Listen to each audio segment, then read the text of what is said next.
দাও। রব্বুল আলামিন, পৃথিবীর কোনো মানুষ আমার গুনাহ সম্পর্কে জানে না, তুমি আমার গুনাহ সম্পর্কে জানো। আমি এমন গুনাহ করেছি আমার বিবি জানে না, বিবি গুনাহ করেছে আমি জানি না। আল্লাহ তুমি সব কিচ্ছু জানো, হে আমার প্রভু তুমি আমাকে মাফ করে দাও। আমার আল্লাহ বলে, তারপরও যদি তোমাদেরকে আমি মাফ না করি, তারপরও বান্দা তোমরা আমার রহমতের দরজা থেকে ফিরে যাইও না।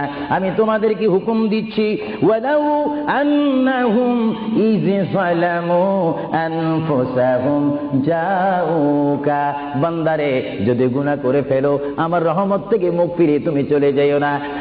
বান্দা, আকাশ পরিমাণ যদি গুনাহ করো, পাতাল পরিমাণ যদি গুনাহ করো, সাগরের পানি পরিমাণ যদি গুনাহ করো, পাহাড় তুলনায় যদি তুমি গুনাহ করো, আমার দরবার থেকে তুমি নিরাশ হইও না।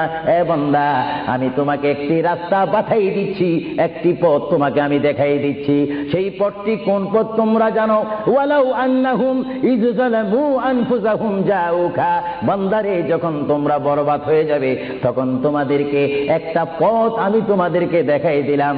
সেই পথটির নাম হচ্ছে আমার রাসূলের মদিনা। জোরে বলেন সুবহানাল্লাহ। বান্দা, আমার নবীর দরবারে গিয়ে কেঁদে কেঁদে তোমরা বলো, ইয়া রাসূলুল্লাহ, ইয়া হাবিবাল্লাহ, আয়াকা ইয়া রাসূলুল্লাহ। আল্লাহ কোরআনে বলেছে, ওয়ালাউ আন্নাহুম ইয যালামু আনফুসাহুম জাউকা ফাস্তাগফিরুল্লাহ ওয়াস্তাগফার লাহুমুর রাসূল।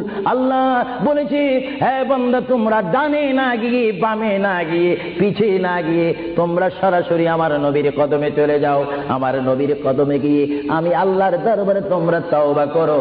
তওবা করতে করতে তোমাদের চোখের পানি যখন বাইর হয়ে যাবে, আর ওই মুহূর্তে যদি আমার বন্ধু যদি তোমাদের জন্য আমার দরবারে সুপারিশ করে, আমি আল্লাহ তোমাদেরকে ওয়াদা দিয়ে দিলাম, গ্যারান্টি দিয়ে দিলাম, আমার রাসূল যদি তোমাদের জন্য আমার দরবারে সুপারিশ করে, সঙ্গে সঙ্গে বান্দা তোমার অতীতের জীবনের কবিরা সগীরা গুনাহ মাফ করে দেব। জোরে বলেন সুবহানাল্লাহ।